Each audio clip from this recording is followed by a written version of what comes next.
Hey everyone, welcome to Nocturnal Defender YouTube channel. This is Michael and we're on Let's Defend.io doing a challenge.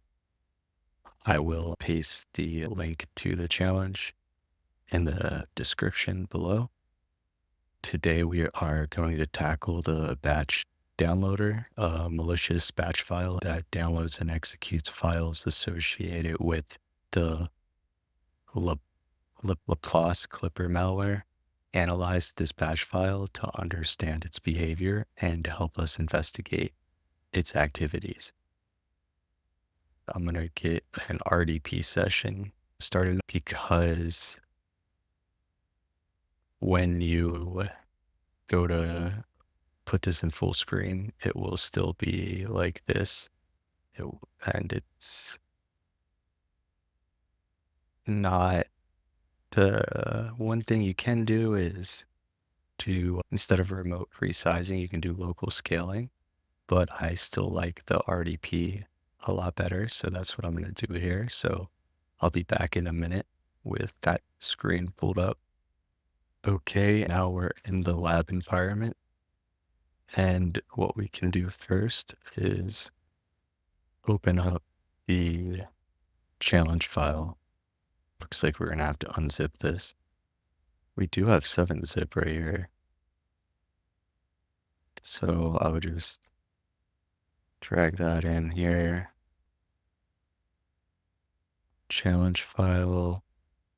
And then we'll drag that. Actually, I'll just click extract. So the challenge file, this zip file, extract to, yeah, that's fine. Enter a password. Data error, wrong password.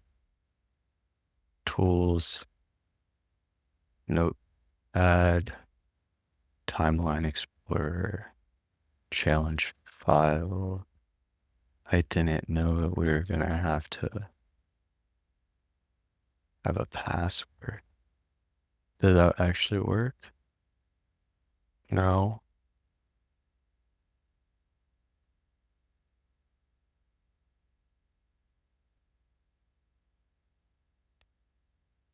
Okay, that worked. Now let me just clean this up a little bit. Okay, so we have a batch file. Yep, right here. We can open this up in Notepad. So we have the first line at echo off, and then a bits admin transfer system download to priority foreground to this link. And this link is an HTTP link. It looks like it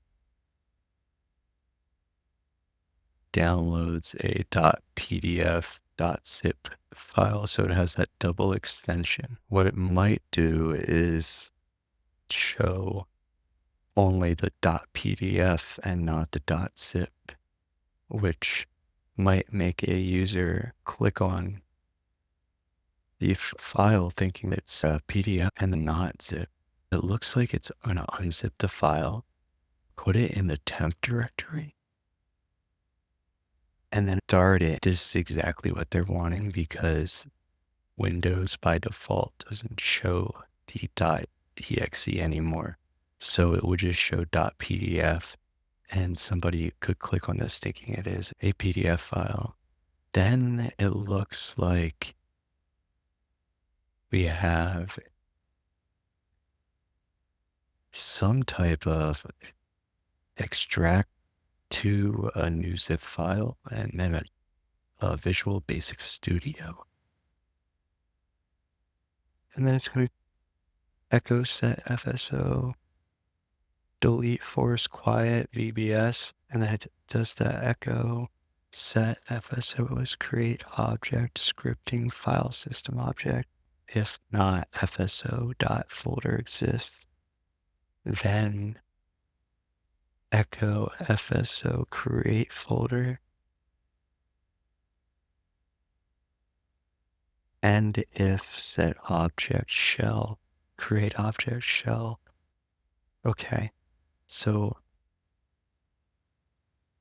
let's go ahead and get back to the main screen so we can see the questions. Okay, so we have the first question. What command is used to prevent the command echoing in the console? And I believe if we go back, we'll have this at echo off command.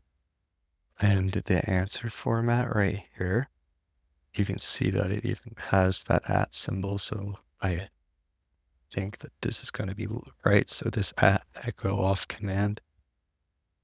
What command is used to prevent the command echoing in the console? Okay. So question 1 is done. Which tool is used to download a file from a specified URL in the script? So it looks like it's this bits admin.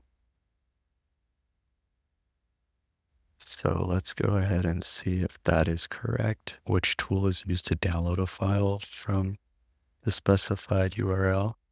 And that was correct. What is the priority set for the download operation in the script is the next question. The priority is foreground for downloading the file, and that is the correct answer. Next question is going to be which command is used to start localization of environment changes in the script. This set local command for sure. That's correct. Next question is which IP is used by malicious code? That IP address is back in the HTTP link right here. Oh, do not go there. Okay. I'm curious to see if this, since we're in a Let's Defend lab environment, if we click on this, I don't think this is gonna load up. Google Chrome has malware blocking and safe links, helpful tools, especially for people now in the security field, but it will automatically block malicious links. What is the IP address? It's going to be 193.69.255.78. And that was correct. So we have 1, 2, 3 left.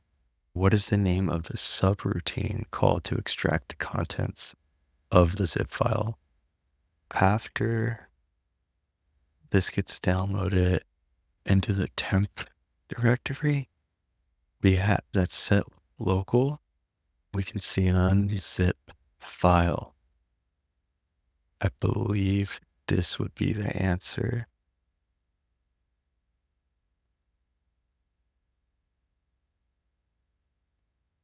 Okay, so it was the subroutine called unzip file to extract the contents of the zip file.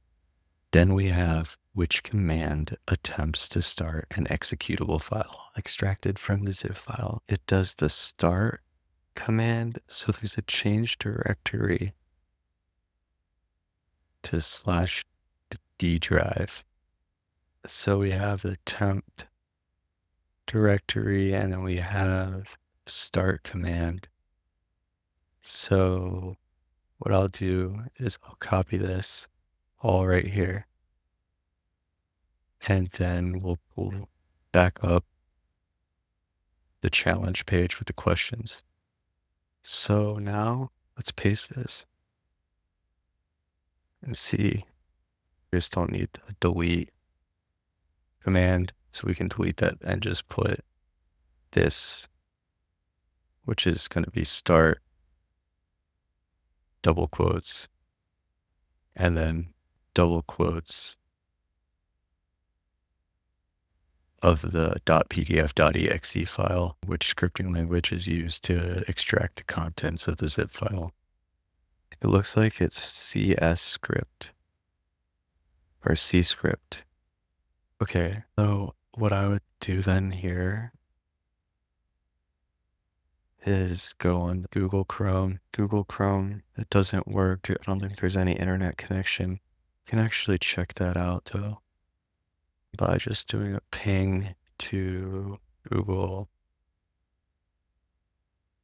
And I'm already not seeing, yeah, so it already timed out. I did that Google search and we found it said C script or CS script. Get unstuck. All right. Int. The scripting language is often used for file manipulation tasks in Windows environments. Oh, I haven't even looked at our tools besides just opening that up in Notepad. So if CS script exists, or if exists, then VBS delete force quietly the VBS directory. I'm going to copy the path, open up the terminal or command prompt and list. We don't have, you know what we do have? We have git bash. That's perfect. So we're going to change directory to the desktop. After we do that, I'm going to clear, which you can either type in clear, you can do Control L. And now we'll list ls again. So we're going to list the files in the desktop or directories, anything in the desktop directory. And now we'll change the directory into the tools and list again. And we have strings, and we'll want to run first. Let's go into the strings directory. Then we're going to list out everything in the strings directory, and we'll do strings on the file that's back in the challenge files directory. When we open this up in Notepad, we have Visual Basic Studio or Visual Basic Script. If it's not CS script, if exists, VBS, delete, force, quit VBS. We're going to try VBS script. What we did today was we went through a batch file and Notepad.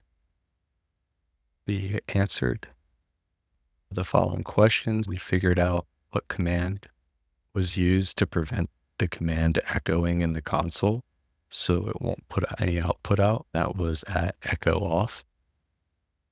Which tool was used to download a file from a specified URL in the script?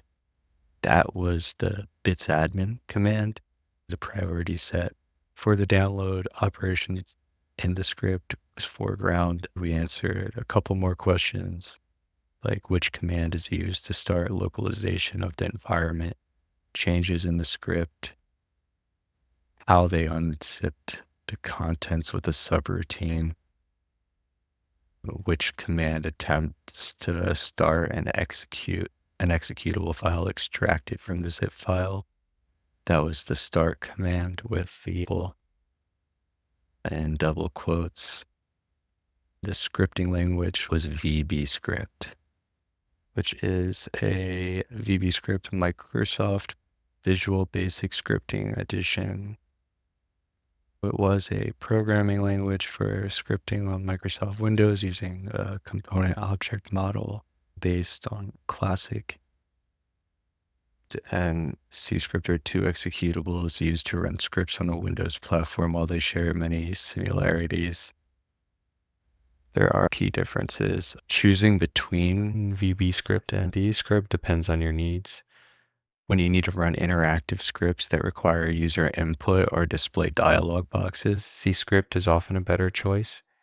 C script is used when you need to run a non-interactive script that does not require user input, such as automating tasks or running scripts in the background. Generally generates windowed output, while C script sends output to a command window. VB script is suitable for interactive scripts, while C script is better suited for non-interactive scripts. If you enjoyed this walkthrough, please subscribe, like the video, and I'll keep making blue team related content. I hope everybody has a good night. I'll see you in the next video.